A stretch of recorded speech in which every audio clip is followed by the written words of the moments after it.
No way. That's great. Todd Hamilton, our very special guest today. How are you, buddy? I'm great. How are you doing? Getting in the groove. Yeah. You know, we go back to fourth grade. All right, saying that? Fourth grade? Mr. Bartley. Oh, man. Yeah. That's a whole other podcast in itself, isn't it? Yes. Stories upon stories. Stories upon stories. So with you being here today, this is kind of our adventure of going back to our childhood. I like to think of everybody that I went to school with as part of my family, and everybody touched me some way, some form in making me who I am today and all that. You'll notice as I get a little teary-eyed as you get going. So it's my emotional side. A softie. I am a softie. So with that being said, give me a short Todd Hamilton background that got you to fourth grade at Glenview Elementary. Yeah. I get the opportunity now to tell my story, my testimony, whatever you want to say, quite often. And in the past, I would tell my story begrudgingly because it wasn't roses and sunshine and wind at your back and everything like Right. that. It was pretty dysfunctional. I think when you look up the word dysfunction on Google or whatever, you would see the Hamilton family, but it was pretty much chaos leading us up to that fourth grade. Mr. Bartley, you, and all the others that I initially met at Glenview Elementary, but born and raised in Fort Worth at JPS Hospital, and Dad being former Navy, he liked the traveling lifestyle, kind of the nomad lifestyle, and he traveled a lot in the Navy, and he took us all over the place. So I'm the youngest of three brothers, and he took us. We lived in all areas of Texas, but we also lived in California, Colorado, Nevada, and it was in between those states. It was always, hey, let's come back to Texas, and so it was. That was military moving or just Dad wanting to move? No, that was just, yeah. So I won't ever speak ill will towards my father, because just real quick, little context. Both of my parents passed away in 2010 within 6 months of each other. And without getting into too much of it right now, but my dad and I had a pretty tumultuous relationship. But right before he passed away, I was able to make amends with him and him with me. And right. He, right before he passed, literally spoke a priestly blessing over my wife and children and I, and it was just an amazing God moment and everything like that. But again, leading up to that, it was pretty wild. But yeah, Dad, just to give you a little context about his upbringing, he was born out of wedlock, and his dad and mom were never married. They split when he was 5 years old, and she ended up later marrying somebody else, and he was adopted, and that was a bad relationship. Right. His adoptive father and everything like that.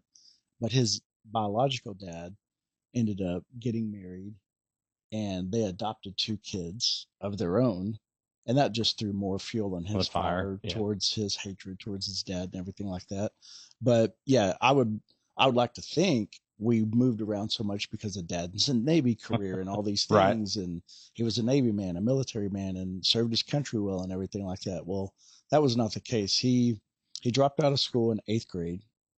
And because he had a very good influence from his uncle was like, hey, you got to do something with your life or you're going to end up in prison or dead soon. Right. It's not going to be well for you. So as soon as he could, he joined the Navy. And Dad, just because of that relationship that he had with his biological dad, and then also his stepdad was abusive and all the things, but he just never liked authority figure. Period. Hated it. Nobody's going to tell me what I'm going to do. Yeah. And so when you get into the military, you do what you're told and everything like that to the uber degree, because you're on a ship. And there can't be chaos on a ship because you're in very tight quarters. And everything. Yeah. But that grated against him so much. He's like, I got to get out of here. and he ended up getting out, and it was almost a dishonorable discharge, but by their grace and mercy, they ended up letting him get out on a medical discharge because they were doing drills and he was going up a ladder, and somebody right before he was coming out of the chute or whatever, Right. I forget what they call it, but somebody dropped the door? the steel plated door, the lid and everything on his head. Oh my God. My brother's not a lady. We later say that explains a lot. So moves were not military related. No. Dad wanted to. After he got out of the military, it was everything that my mom could do to keep the family together. She was the worker. He didn't work. And again, this is just a part of the story, but God rest my dad's soul. He was an alcoholic. He was abusive and everything like that. And he would just go on these tangents, you know. He would get hot seat, you know, Right. before hot seat was a thing. And he was just like, we got to move. Let's go. And so, yeah, it was just crazy pandemonium for the family. So pack up. Yeah, we go. Pack up. We come, and we're not flying by airplane and putting it in a sea container and moving it. We are in the car, maybe a trailer, and off we go and back and everything. We're a family of 5 in like an old Nova or station wagon, looking like the Griswolds with the wood paneling and everything on the side. Oh yeah, just. So we land back in Texas for the final time. Yeah, the final time, and that's where I remember, you know, a lot of my childhood history is just kind of fuzzy, right? Real convoluted, you know. But once 4th grade hit, that's where I felt like I definitely planted my roots, and you know, cue Toby Wright and all the other guys, you know, hoodlums, yeah, all the Pippo Kiamani and all the, and it just, I felt like, hey, I've got a network of friends, because that's another thing. When you're constantly on the move, you don't have a foundation. You don't have like a social equilibrium of like, okay, what's going on? Right. Who are my friends? Who are my true go-to, my running buddies and everything like that? Because you never know when you're gonna, you know, pick up and move. But I think when we landed back in Texas, I think it pretty much dawned on him, and Mom had convinced him by that time, hey, we need to stick. Right. And let's see, how old were we in 4th grade? That's like 10? Like 8, 9. Yeah, 9, 10 years old. And so by that time, my brothers are 18 and 17, and they've pretty much, they're gone. They're gone. They're out of the house. They're out of the house. Right. They're like, we're doing whatever we need to do to get out of this. And so I think at that time it was a little bit more manageable for him. Right. He didn't have to be a dad of 3 boys. It was just me and Mom. And right. I think he would get like some little part-time jobs and stuff like that. And Mom was starting to get more gainful employment and everything. So I think they kind of realized at that time, okay, we need to plant some roots, and, you know, families here. We don't need to be running all over the place. That's right. not helping any situation. And so, yeah. So interesting enough, for you to land here to go to Mr. Bartley's class, man, what talk about military. Yeah, I was about to say, what a slap in the face. Not a nice lady teacher that, you know, helped the kids and everything. That dude, I want to say in our year in Mr. Bartley's class, he was former military, but he broke like 5 or 6 projectors, smashing his hand on it, shatter it, move that one out, bring another one in. If I recall, those were all because of something you did. Probably so. Now, I will tell you, the one thing I loved about Mr. Bartley's class, he got rid of our science books. And I don't know if you remember this, but in the back of the room, he had these folders that had science experiments in them. Do you remember those? No. So I was busy looking at girls. So to pass Christy Ward, to pass his, is she on the wall here? No. Okay. All right. It is a great picture here, by the way. She's not on the Wall of Fame. On the Wall of Fame. So you had to do a science experiment, like one of those where you had to drop an egg off the building and in an apparatus that the egg didn't break. And I freaking loved those. I mean, I was like, dude, before try hard was a thing, you were the try hard. I was a try hard. Yes. On the science experiments. Math, not so much. English, no. You're still going. Exactly. I got an iPhone. Yeah. And Joni teaches you how to use that. That is exactly right. Technology is not my key. So we go forth, 5th grade, 6th grade, Miss Doyle. Mhm. Okay. Were you in her class? I was in Miss Doyle's class as well. Yes. Yeah. Awkward. Yeah. With Mike Berkovian. I will say, this is my one story with Miss Doyle's class at the very end of school. Last day of school, she had dismissed everybody to go to recreation outside and play. And she asked me to stay back. Because she knew you weren't recreational. When it came She to said, sports. Toby, you're not very athletic. Yeah, just stick with me. She sat me down and she said, Toby, I want you to know you failed the 6th grade. Oh, I forgot about that. And she said, Toby, we've talked about it. We've discussed it. And we're going to go. I don't know who we would be. I'm assuming principal, vice principals, admin, maybe. Whoever had the most money I don't know. Maybe my mother writing a check. I don't know. But they told me I'd failed this. She told me I had failed the 6th grade and that we're going to go ahead. We feel But like you've got potential. projects. No, well, no, that was Bartley's. So this is 6th. So she said, we're going to go ahead and move you to the 7th grade. And I mean, I think about what a change in my life would have been, because now you're going from elementary to junior high.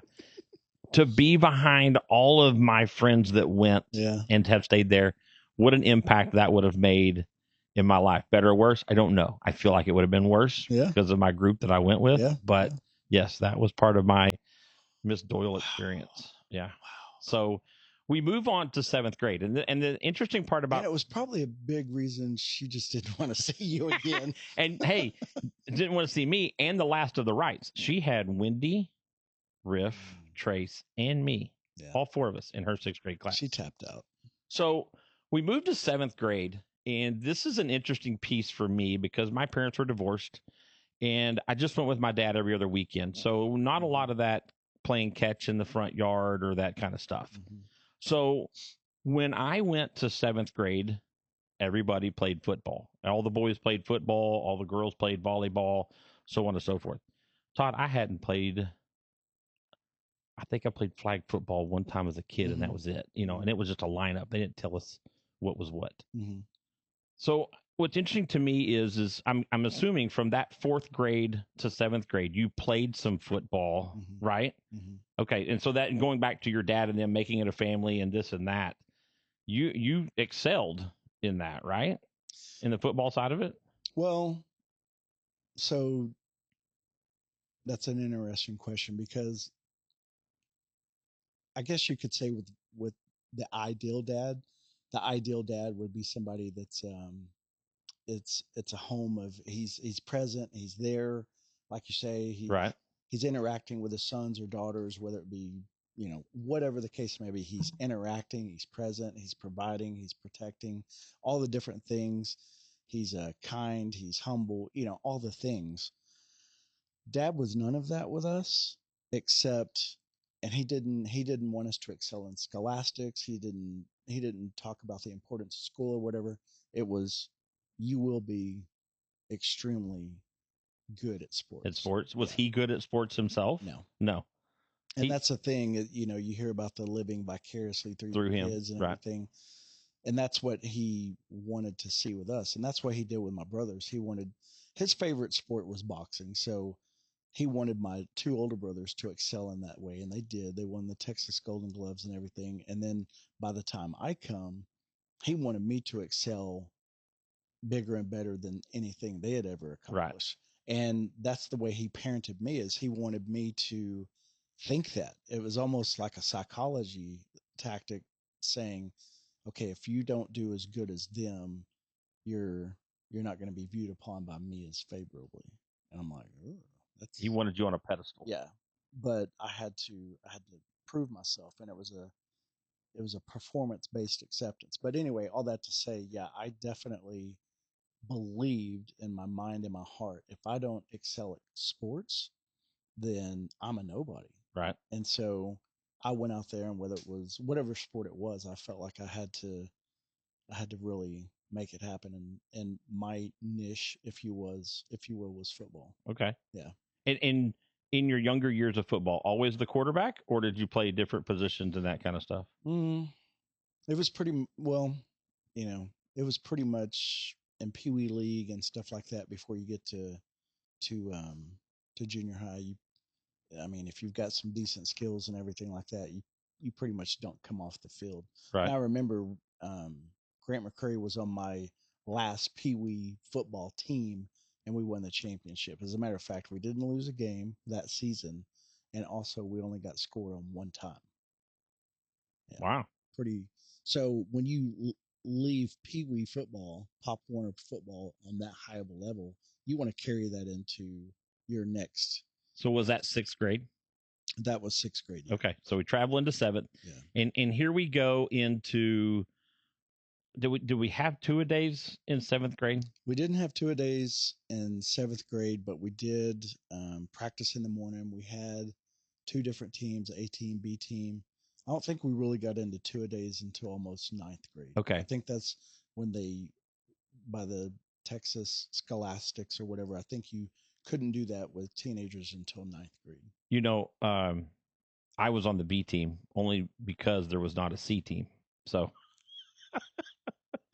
but I didn't know what it was when they would say, "Right, get out there and go be guard." Hey, what's the guard position? Show me where it's at.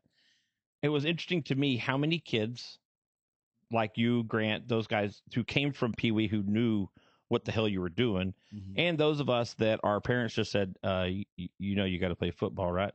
And we stood out there in pants that didn't fit, shoulder pads that hurt, helmet that didn't fit. More than half of us did. Yeah. And did not know what we were doing. So when we step into 7th grade, you stepped right into the quarterback position from there?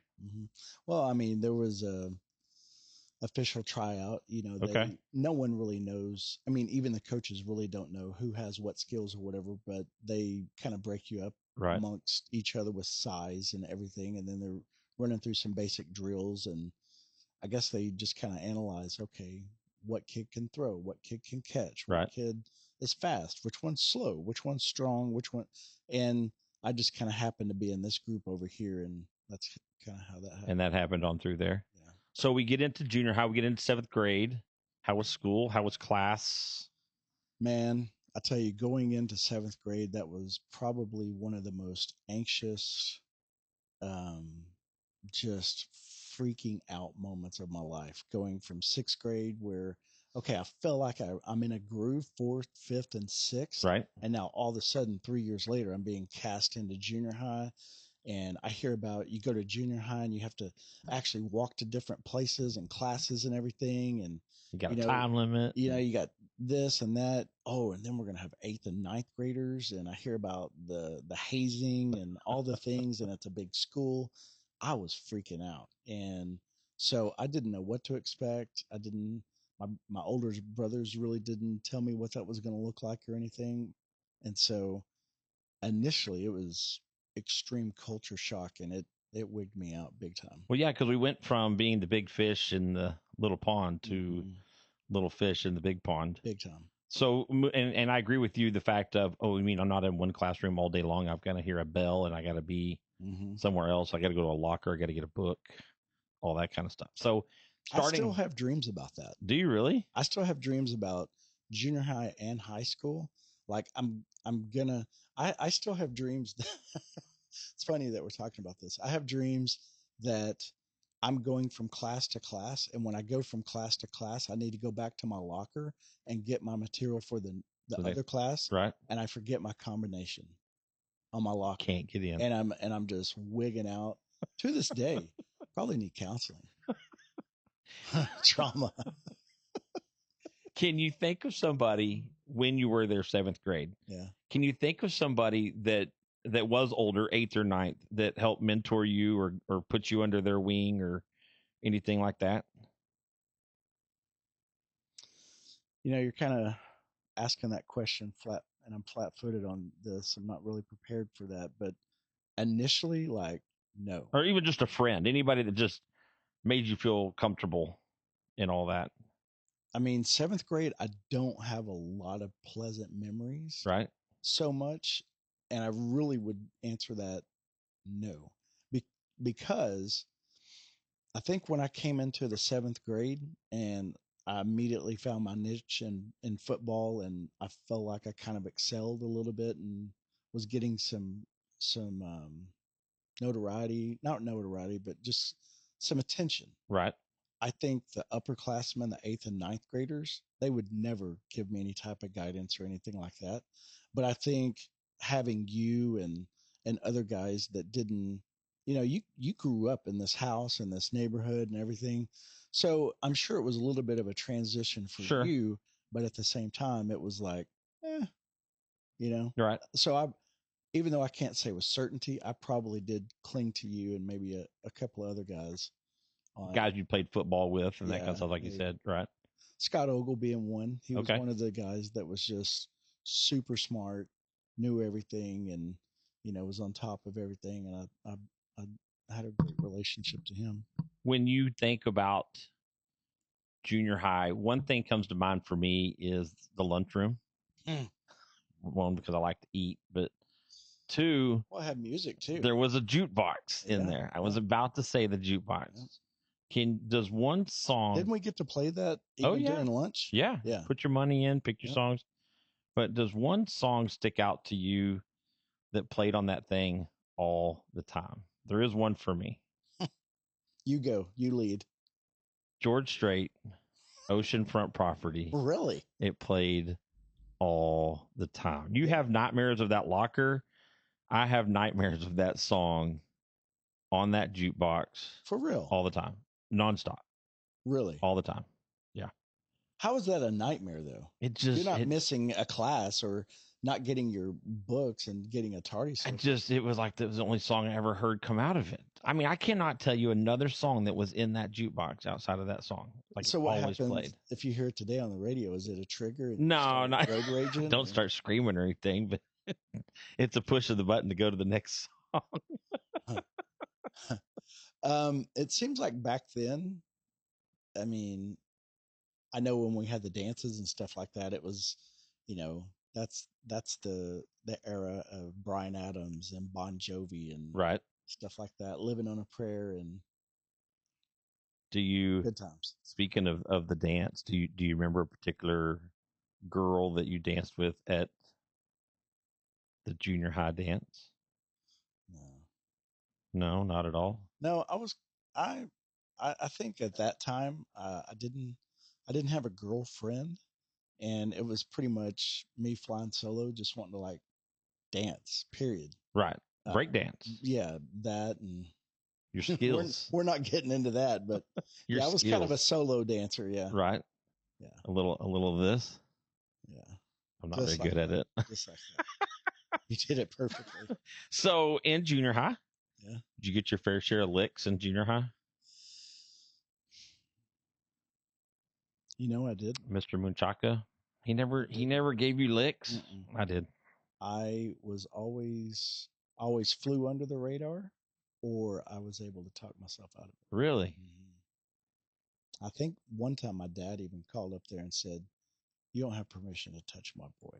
Wow. I'll take care of it when I get home. Okay. And my dad was, by the time he got to me, there was no corporal punishment or anything like that. He did that with my older two brothers, but with me, it was. Were y'all more best friends or friends, I should say, rather than father and son? He and I did have like a friendship type relationship while I was in junior high, because I was not at the place where the testosterone was really kicking and I was getting into manhood and everything like that and had a strong opinion on matters.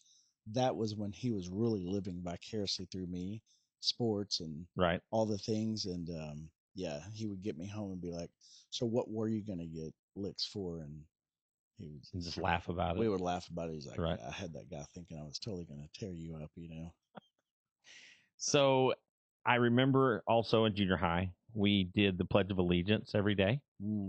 And we also did just announcements over the PA. Were you ever the announcement over the PA kid? No? Never? That was for guys like you. I did do a few of those. It was fun. Mm-hmm. I did get a little stutter stuffed every once in a while, but I made it through it. But that's my gig. That's my stick. Gig, yeah. So outside of English, math, history in junior high, and athletics, of course. What other classes did you take that were outside of that realm? You know, one of the classes, and you would never think this about me because I was not known for, being, I mean, my motivation for being a really good student was always sports Right. because that's when they were implementing no pass, No no play. play. And so always tried to go above and beyond in school, whether it took cheating or whatever. But no, I didn't really cheat. But one subject that I really excelled at, and it wasn't knowing about the amoebas and all the different things, was science.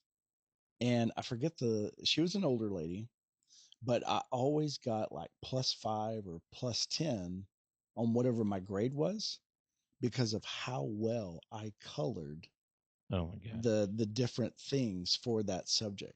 We would have to do a report or Right. whatever, and you would have the things here, and it would have a line, and it would tell what that part What is. that was. We'd have to color these pages, and man, I was excellent at that. So did you like the little beaker and the little flame and all that kind of stuff? Remember that little science lab you would go into and all that? That was not my jam. No? Dissecting things or all that kind of stuff. No? I did it because I had to. Choir? Huh. Ask my wife if I'm a great singer. I know. Well, I'm not saying neither one of us are great singers, but did you have to do choir? I did do choir with Miss Miss Gleason, Greason, and Miss I Greason, loved yeah. it. And I loved it because of her. Right. She was a great lady. She made you want to love it and want to excel. I remember one time there was and my wife is sitting in the audience here, and she'll know what I'm talking about. But there's a certain time when you're singing that your tongue is supposed to be pressed down while you're singing that particular note or whatever it Yeah. is, right? And I remember for the life of me, I couldn't do it. And she's like, she actually, after everybody left, she held me after class, and she goes, "No spotlights on you. No one else is here. It's just me and you. But if you can do it, I'll buy you a Dr. Pepper." And I nailed it. Did you? Yeah. Still Dr. Pepper to today. Oh yeah. Unfortunately. She did have perfect. Remember that little looked like almost like a helmet hairdo that she had. She was the greatest. Great lady. Yeah. Great lady. And she drove a 300 ZX. She did. It was black. I remember She it. did. And it was Now that you pimp. say that, it was very, very nice. Yeah. Yeah. When I say that, I also think about the basketball referee that drove a crotch rocket. Yeah. Hacking. Yeah. Whistle. You are called for hacking. Never home ec. Did you take home ec? I did not. No, that was never one of my electives. Is that what we call them back then? Electives? Extracurricular. Yeah. It was sports and man, what were some of the electives back then? We had There wasn't a lot. Shop. No, we didn't have shop there at junior high. High school we did. High school we did. There was art. There was home ec. Yeah. And then we got pushed in. I think you could do one semester of science, and then you could go to the advanced science, which had I didn't need to be in it, but I was in it. Yeah. And then, of course, the kids that inquire. I think during that time frame, they just had me help the janitor. And band. Yeah. No instruments no instruments in your past? No? Okay. Did I know that Todd always kind of had a little bit of a hothead, and I'll start it off with my situation. That's so overrated. One time in health class that we all had to take, because that's where we learned where babies. Coach Stewart. That's where we learned where babies came from, and how you could put them back. Yeah, he did. He did play the video in reverse to show the baby go back. You want to have it? You don't want to have it? You want to have it? You don't want to have it? I hope that doesn't get him in trouble now, but it's what happened, folks. Statute of limitations. Yeah, he's out. He's clear. He's clear. I was in his class, and there was a gentleman by the name of Michael Villaria in the class. Yeah. And I did something to upset him, piss him off. Mm-hmm.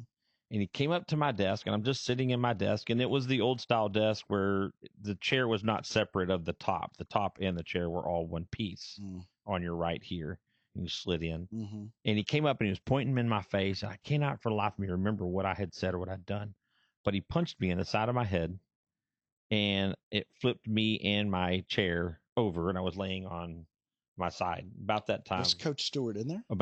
Coach Stewart walked in Mm. and saw it.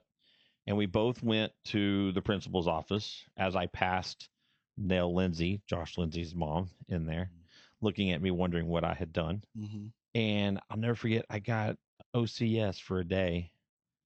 And Todd, I don't know if you know or not, I'm kind of a social butterfly. I like to talk.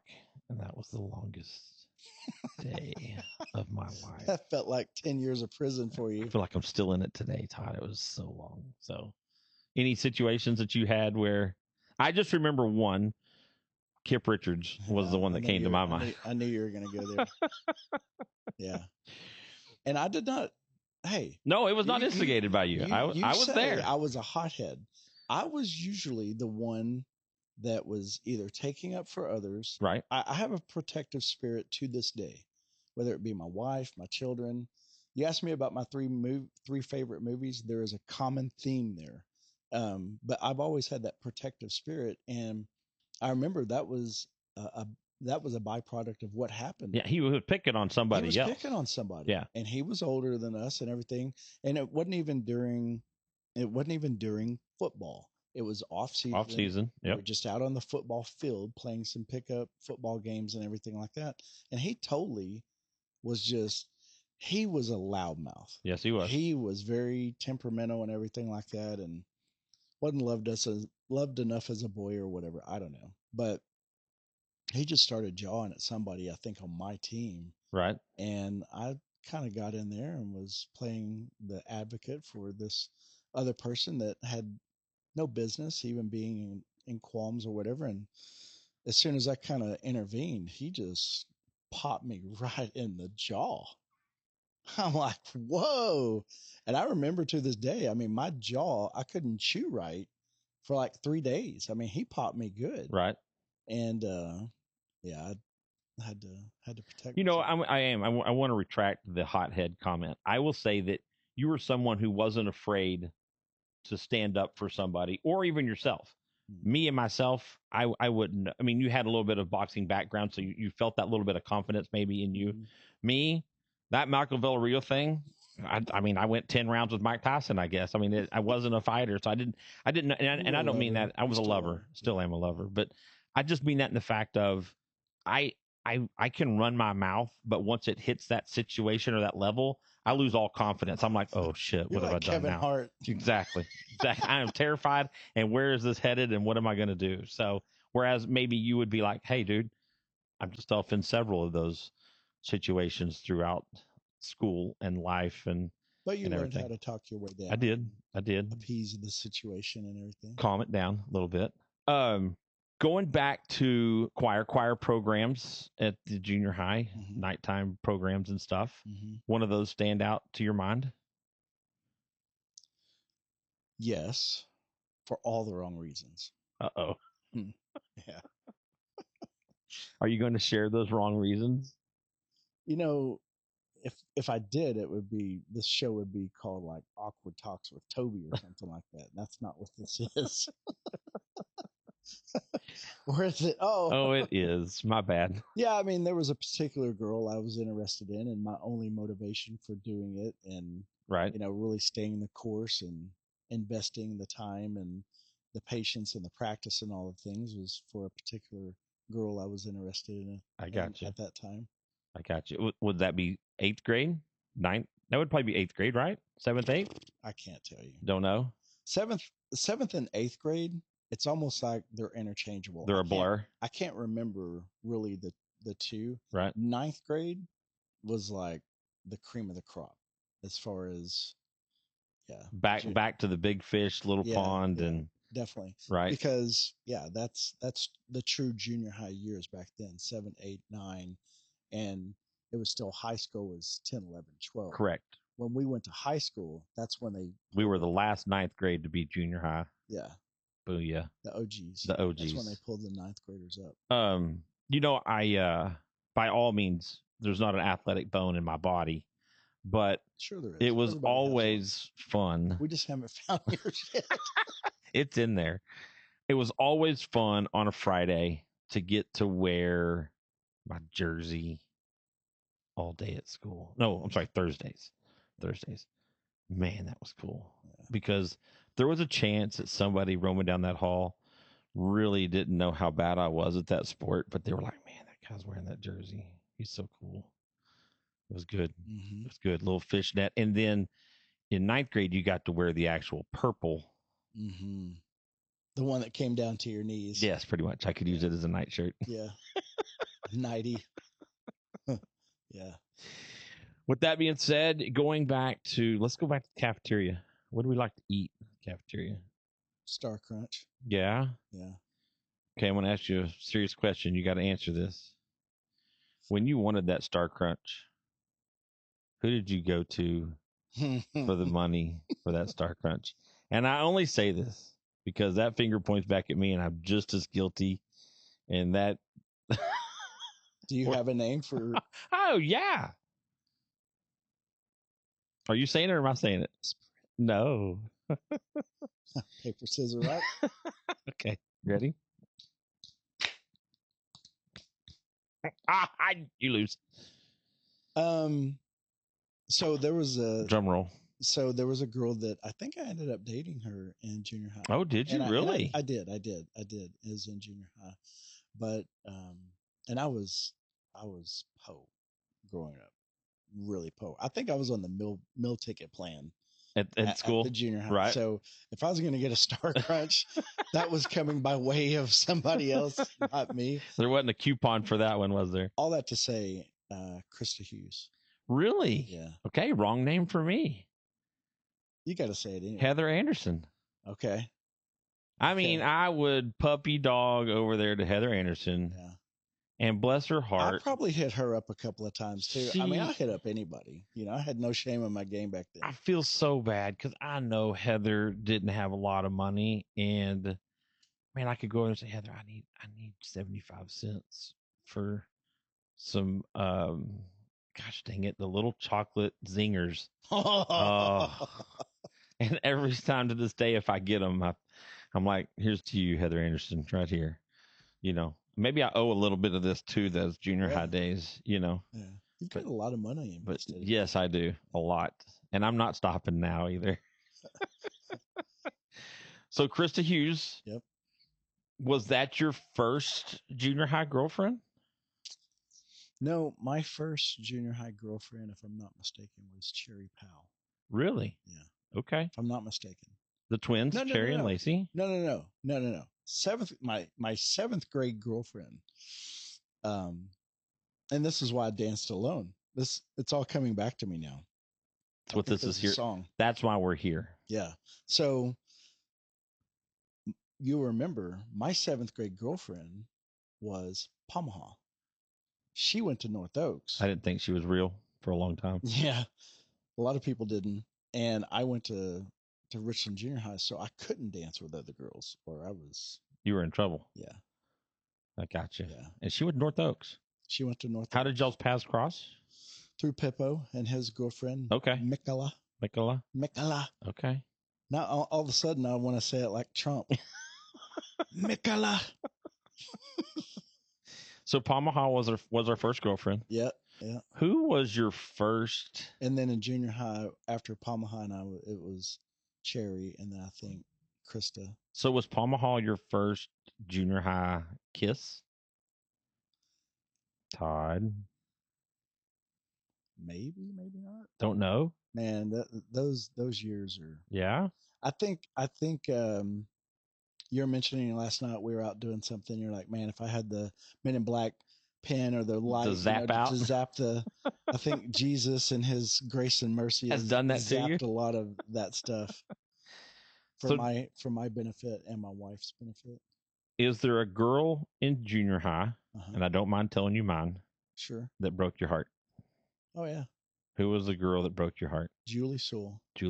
Yeah, I felt so. I was in seventh grade. Wow, this is crazy.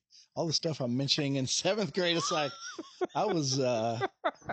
We grew up fast, Todd. We grew up fast. A rolling stone. Yeah. So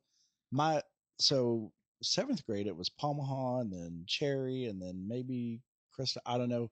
But towards the end of seventh grade is when I fell head over heels for Julie, and she was in ninth grade. She was the head cheerleader in ninth grade, and that's why I was doing the choir and all the things Right. because she was in it, and you're trying to position yourself and everything. But yeah, when she basically said, "Hey, it's not," after we dated for just like that long, and then she's like, "Hey, it's not me, it's not you, it's me." Yeah, I You mean a remember. man of your caliber actually heard that from a girl? Yeah, I heard it every week. yeah, because she knew she was headed to high school, and I was Wasn't going to work. small shrimp. And the one who consoled me the most, Coach Drake. Really? Yeah, he saw it from afar, and he's like, "Here, come here, Hey, buddy. dude, Come let here. me help you out. I need to talk to you about some stuff. This is the real world. She's moving on, buddy." Shelly Severin Yep. broke my heart. Mm-hmm. Same situation. Same situation. Yeah. Yep. Yep. Yep. She broke my heart. Mm-hmm. Mm. You were seventh grade. She was ninth. She was president of the school. See, I have a theory. They go find the They go little find guys. the seventh graders. They come into their lives, they break their hearts and everything, and that's their initiation. Off they go. From some upperclassmen, maybe in high school or whatever, and that's their initiation. Is that what it is? I have a theory, and You're going to stick to it? I'm sticking to it. Okay. I have a memory of Todd Hamilton back in the day. You were a huge OU fan back then. Am I right in saying that? Mm-hmm. Yeah. I mean, give me a couple of. How did you remember that? Dude, I can remember being in the locker room, and you know me, I'm not a huge sports guy. I don't know a whole lot of it and players and that kind of stuff. But I can remember you. I mean, you were diehard, dude. At Yeah. least to me, who didn't know a lot about it, you were diehard OU. Yeah, that was when I was diehard football, and the type of football we played and offensive schemes we had in football at junior high and everything. That's what it mimicked the most, was how Oklahoma was running their offense and everything. Right? And they just crushed everybody at all time. And that was also kind of the years that Brian Bosworth was there. When I first started liking him, he wasn't there, but when I really, really started liking him, that's when he came on the scene, and he was bigger than life. And They had a long span, right, of when they were good yeah, it was through like that 3 or time. 4 years. Okay. Yeah. So They had quarterbacks that were just phenomenal. And anybody that went on professional wise that really excelled? Some of the quarterbacks and some of the stuff like that, but the one with the most notoriety was Brian Bosworth. Okay. But he ended up not really being a big shot in the NFL. He got his helmet handed to him basically by who would go on to be my favorite NFL player of all time, and that's Bo Jackson. Really? Yeah. Okay. Bo Jackson. But then you also come from a boxing background. Mm-hmm. And one of my Todd Hamilton stories is you guys were living in the townhomes or duplexes over off of, what was the street was that? It's Flory and Glenview. Flory and Glenview. Mm-hmm. And it was a big Mike Tyson fight, and it was pay-per-view. And I'm assuming was that pay-per-view back then? It was? That's when it started. And you were one of the few people that had HBO that I knew, that kind of stuff, right? Mm-hmm. And I remember I wanted to come over and watch it, and the house was already full, friends, family, all that. Mm-hmm. And I watched the fight through an exterior window from the yard to watch the fight. And it's just, and we charged admission. Did y'all really? Yeah. I didn't. For the people that got in. I couldn't afford to go inside. Hey, my dad couldn't afford it. My mom and dad couldn't afford it. So we're like, we'll get it, but everybody's got to pay something. You got to pay like $5. I mean, it's just great memories of what I have of my friends and the almost the I don't care attitude that we all had of, this is what we have, this is what we got. Judge me for what you want. It doesn't matter, kind of thing. But by the way, I hate that. I hate that location that we lived at for so many different reasons. I mean, there were some positive memories, like you're saying, but yeah, one of the dreadful memories is you and Ruben came over in a spray painted truck. We did, but we'll That might Are be you going a- to table another that? show No, or- I'm more than happy to. no, Now, another day, another time, maybe. okay, so I'm going to go back to that address one more time, Okay. and I'm going to tell this story, but you have to help me out with it. Okay. My mom was a teacher at Richland High School. There's no helping you out with this because you've told it a million times, and I'm just like doing this the whole time you're telling the story. Are you shaking your head at me or at yourself? You, of course. You've never been patient. It was my mother, Todd. My mom was a teacher at Richland High School that we went to, Mm-hmm. world history. And there was times that you would need a ride to school. Now, allow me to start off this by saying that I was not a morning person myself. So my mom did that whole walk by my bedroom at 7:30. Toby, get up. 7:40. Hey, Toby, you need to get up. And then on until the scream happened. And that was no brushing of my teeth, no deodorant, no nothing, just run out the door and go to school. So I had to jump in the car and we drove down to Flory and Glenview here. Mm-hmm. And we would honk. And when Todd was supposed to be ready. And what would you do, Todd? I don't know. What did I do, Toby? I don't remember. You Obviously, don't? you do. Yeah, You I would remember. open the door. And what would you do? You would have I would be brushing my teeth. and what would be your sign? One more minute. Toby, I'm not picking him up tomorrow. This is ridiculous. I'm not doing it tomorrow. And what would we do the next day? Honk honk. But see, that's the thing, because I was self-conscious and hygiene, focused and everything like that. Because I would be around girls, I would make sure those teeth. Those were ready, Yeah. pearly whites, huh? Ready to go. I look back on that, and that is so horrible. I mean, I'm just abusing somebody else's time. She's a world history teacher. She's city council member and everything, and I'm like, I must be perfect. I will be a minute. You were still in the green room getting dressed Yeah. ready. Makeup's not done. Minute, please. Give me a minute. So let's talk about the old Safeway grocery store down here. And Grant and then his family lived behind Is that it. Worth? It was Worth. It was Worth. Well, it started out Safeway, Safeway, yeah. and then it changed to Worth, which Yeah. I think you were employed Yes, I was. at the Worth grocery store First there. job. So Grant and his family, very large family, living in a very small home. Mm-hmm. But Dad, loved his kids to play sports. Yeah. And poured a concrete slab for us to play basketball. Yes. Give me some insights on those days of playing basketball over there. That's some of our greatest.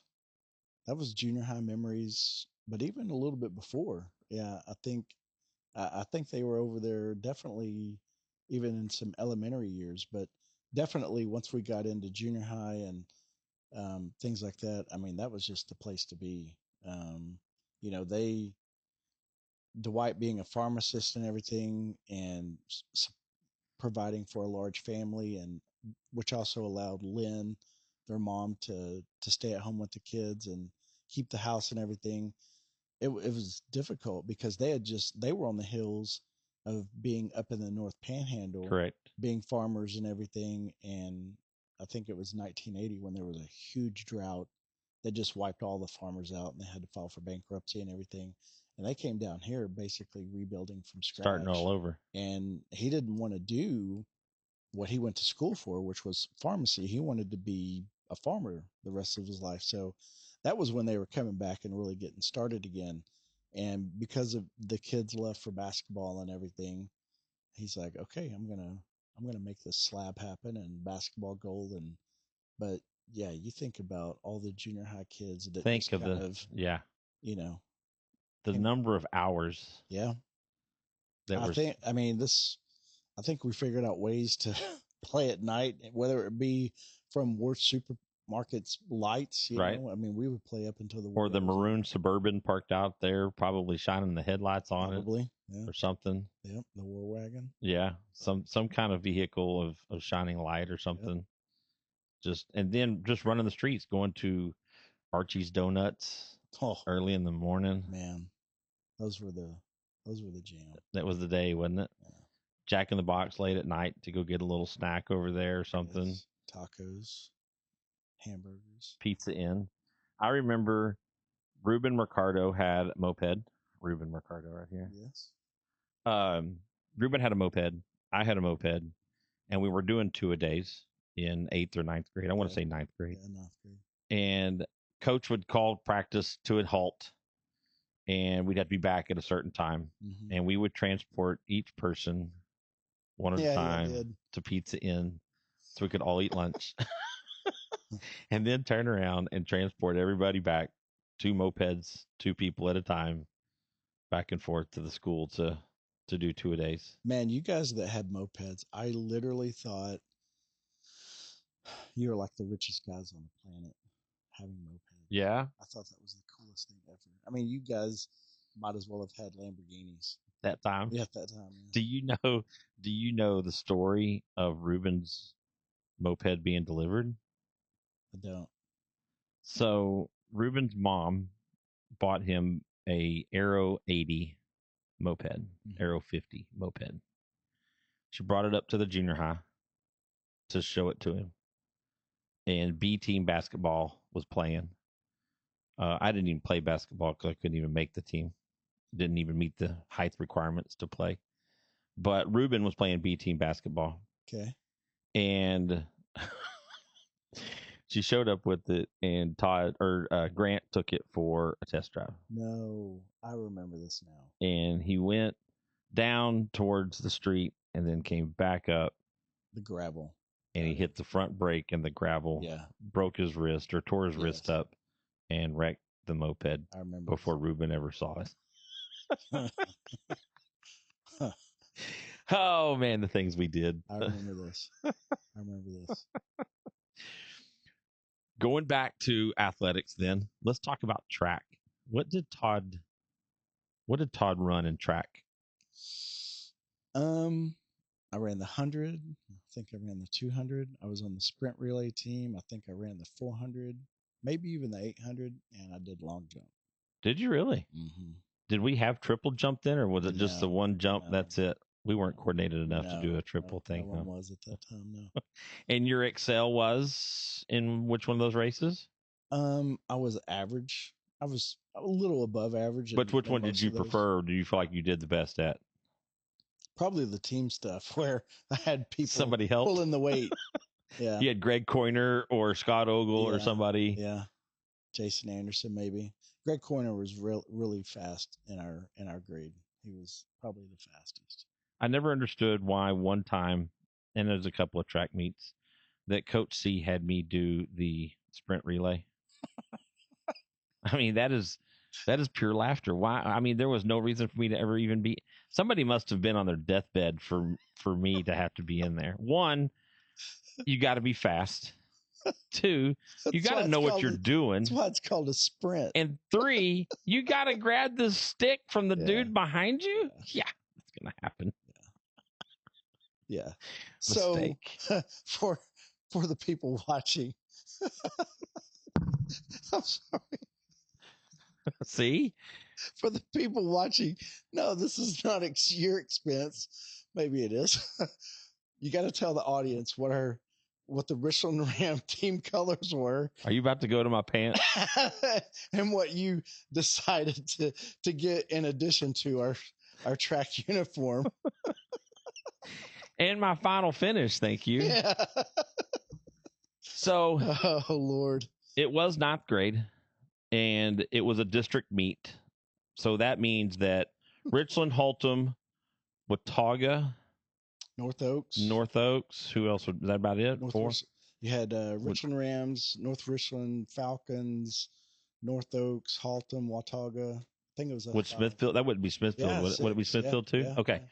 So we're at Birdwell Stadium down here, and I had gotten last place in the 200-meter dash. And it was the only race I ran was the 200 meters. You know, it was the only one that I consistently ran. And I'm not even going to say ran because I'm not fast, but my mom and I were at Dillard's. No, we were at Foley's. We were at Foley's. And I saw this pair of white and purple spandex pants that were... And they caught your attention. Why? Because our colors were... purple and white. Yep. And they were spiraled purple and white. Mm-hmm. And as I close my eyes and think about it, I think about how fast they were going to make me. Now, I'm going to go back to that jersey. Like shoes make you faster and make you jump. Oh, and I've got the shoes with the little spikes on the end and all that. Yeah. On TV, got in the block. Getting the legs loose. Oh, yeah. Getting out. And I remember everybody looking at me like, dang, that dude's going to be fast. And Todd, I'm not going to lie. That gun would go off, and I think I stood completely vertical before I started running, Yes. Because no one ever taught me how to do that, and I don't think I could have done it anyway. First mistake you don't want to make. Stood straight up. So, anyway, I lost every race, every time. Last place. No questions asked. So, it was the final race of the season. Participation. It is the last race of the season. It is the what we call the district meet of those schools being there. And I will never forget. I think I was in lane 5, which would put me towards the outside. And, in the 200, you run the curve and then the straight. And I did my regiment. I got in the blocks. The gun went off. And, man, me and the Haltom dude were, back and forth at the back. Who was going to be last, back and forth. And I'll never forget. I'm coming down the straightaway. All my friends, all you guys are at the rail screaming and yelling. And just to beat that Haltom kid, I decided to dive across the finish line. Like I remember that like it was yesterday. Like a man sliding into second base. You look like Superman, dude. I think you actually went airborne. I tore the knees out of my pants, but I stood up and I asked you guys, did I beat him? And y'all said yes. Yes. You beat him. Yes. If we could find that guy this day and have him on. That dude was a loser. He got last. A loser. L5 loser, dude. So we get through track. Did you consider yourself one of our upper basketball peeps? You had Grant, you had some people in there that were... No. And that was a crazy thing about junior high. You take 7th grade and 8th grade and then 9th grade. 9th grade, I got the, what do they call it? The all-around male athlete award. Oh, you did? Uh-huh. They gave that away? I had no idea. Yeah. I didn't. Was I in the running? You were running, but you weren't in the running. Got you. So I got that award, but I remember thinking I don't think I was ever the best on the football team, like out of all the boys. Never the best in basketball, never the best in track. But I think I was but I was never the best at either sport. But you excelled in all of them a little bit. Yeah. Yeah. Yeah. Well, it's good for you. Yeah. I didn't do very well. Yeah, but you excelled in other ways. I did. Yeah. I did. Not necessarily tangible items. I was Santa Claus at the Christmas play. Yeah. Hey, you were on student council. I was. I always enjoy, again, I wish I was better at school because school was always hard for me. Probably my lack of studying and that kind of stuff. But man, did I love the social side of it. But you, looking back, you always, even going back to what we said, you were a try-hard in the science stuff in elementary and everything. You excelled in the things, and I remember I would get so blasted jealous. You and your dad would do the things in elementary, the science projects and everything, and it's kind of like the comedian Brian Regan.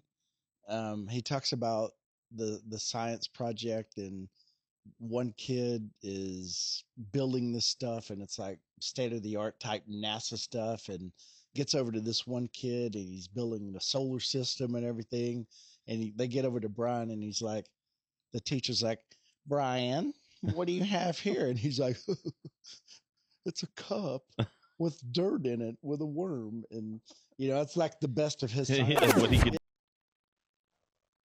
Hey, everybody. Todd had to step away. And you know, I'm not one to you know, just kind of dig into people's businesses, but no, I'm just kidding. I want to I got to tell you guys, this was our very first podcast to do. Todd was numero uno, and we had no clue as to what we were doing or how we were going to do it. So Todd and I, where it cut off, Todd and I continued to talk, and it went great, and everything was good. But the SIM card on the original camera that we had filled up, and so we didn't know that. And once we were done and we started editing and trying to put it all together, we realized that Todd wasn't there. So I need you guys to comment to him to come back and finish what he started with me. We would even bring in someone else, have another person there. I will say that 2, 3, 4 people, it just releases more creativity as far as what stories we have, what interest we had, what all we did as kids, and it's fun. I truly hope that all of you are enjoying these as much as I am. This walk down memory lane is very good for me. It reminds me of a different time in life, and I hope it does the same for you guys. We'll continue to do it. I hope this thing is not short-lived. I hope that we can continue to bring in more people, bring in more history, more excitement, more laughter, more giggles, that kind of stuff. So please reach out to me. Don't be shy. I would love to have anybody on here. Feel free to, if you want to bring somebody else with you. And if you can, let's push Todd to come back and finish this up. I do want to say a special thank you to my lovely wife. She puts up with my stupid harebrained ideas that I come up with, and she supports me 110% during this stuff. And I couldn't do it without her. She is definitely the technology side of this. I am just the babbling idiot on this side of the camera. And so special thanks to my wife. She's my rock. She's my love. But at the same time, everybody, please keep watching, keep doing, and we hope to see you guys next week with the next drop. So till then, we're out.